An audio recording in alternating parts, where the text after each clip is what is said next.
Welcome back, folks. Today we're going to take a look at another one of my smaller engines.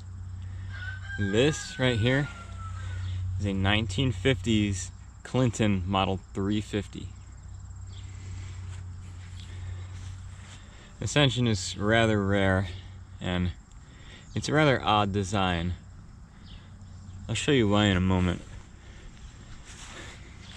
But first, have you ever heard of the name Clinton in terms of engines?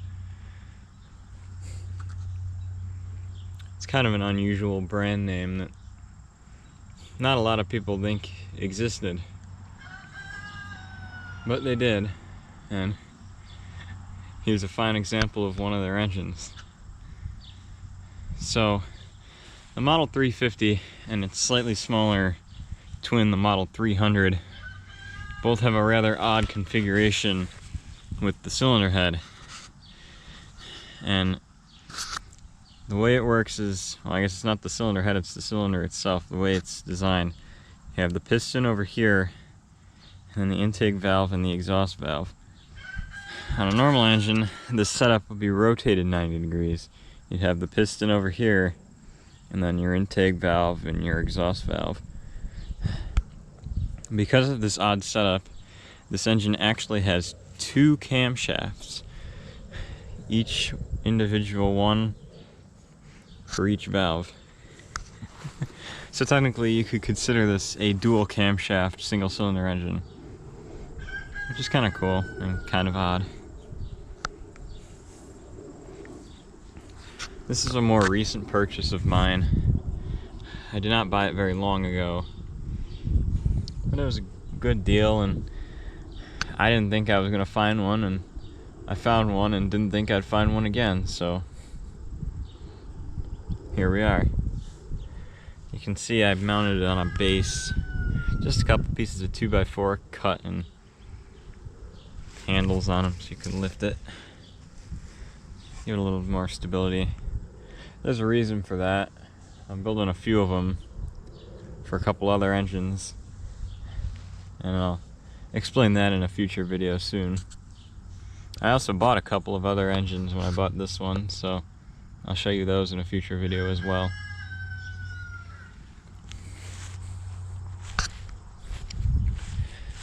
So yeah, this is quite the little engine.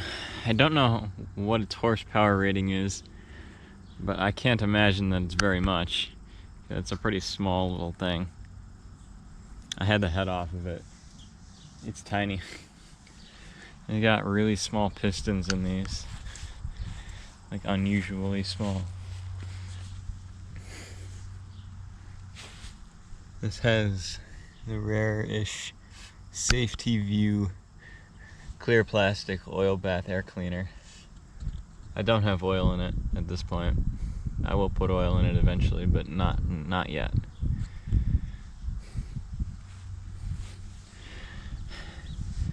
This engine's a little finicky to start.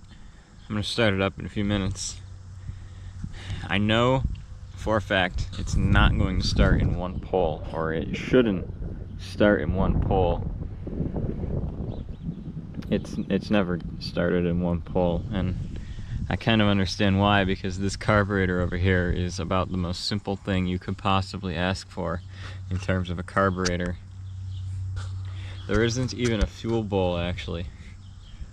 A lot of the Briggs & Stratton engines that have this setup of a fuel tank have a suction line that runs down into the tank and up through a little tiny fuel pump, and that pumps it up, and then it goes into a little bowl mounted inside the tank as a little fuel bowl.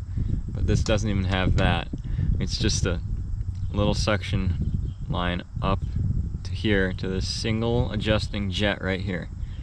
And then right from there it goes into the carburetor. There's nothing else to it. Another key thing when starting this is speed. You want to spin it over as fast as possible so you can get the best fuel suction as possible too. But so it's never started first pull, and I kind of understand why. My neighbors have an interesting story. growing up with one of these and they couldn't ever get it to start. Boy, I heard they had some fun with that. He didn't think I was gonna get this one to run. I mean, I'd get it to run, but he'd think it would take a really, really, really long time to start it. In some ways, he was right. It isn't the easiest thing to start, but I haven't had that many issues with it. Oh yeah, and it's also surprisingly quiet despite having a pipe for a muffler, which is odd. Usually they'd be a little louder, but I guess that might be because of such a small piston again. That might be part of it. So I guess may as well fire it up. Now this is old enough. When you start one of these, you don't have like a retractable starter. You need one of these. They make a lot better runs. I just made this real quick out of some twine I had because I couldn't find my pull cord I've used in the past. Let's see if she's gonna start for us here.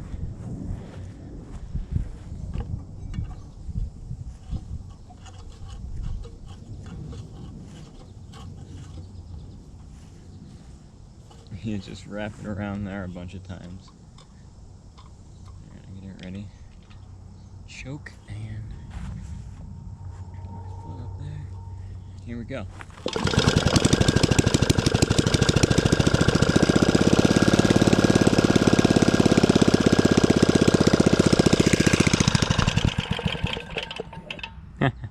Almost there. It happens. Like I said, this is always finicky to start.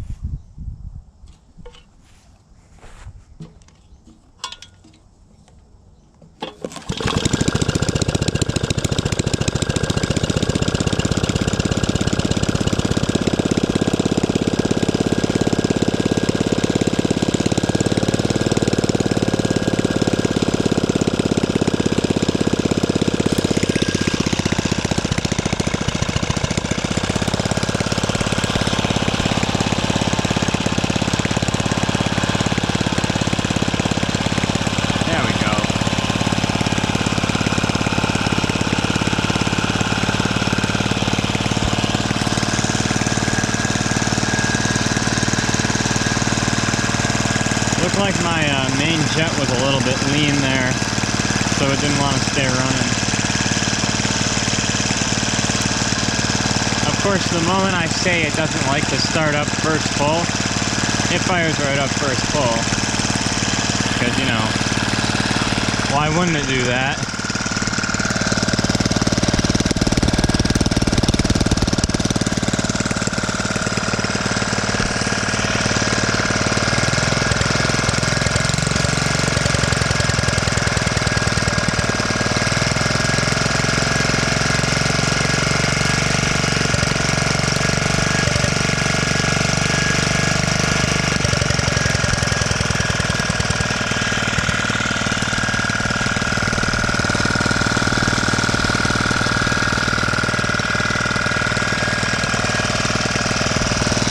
Once it gets going, it goes pretty good.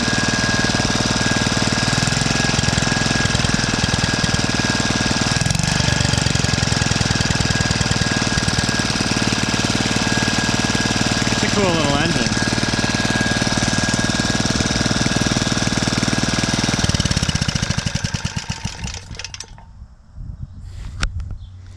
And yeah, that's how you shut it off. I believe this tab would have originally been mounted up front somewhere, but that is factory. That's how you shut these off. They're that old.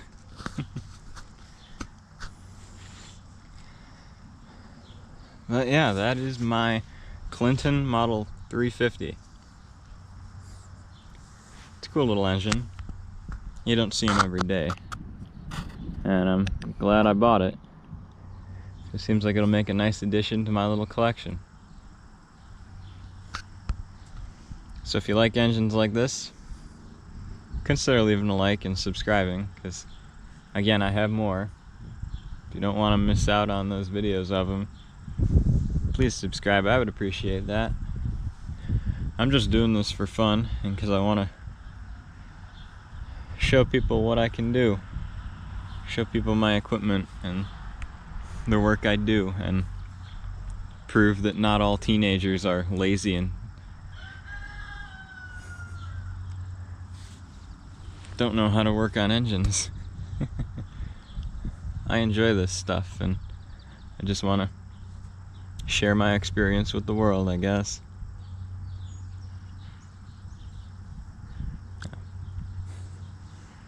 Guess that's all for now. I'll see you guys in the next one. Thank you for watching.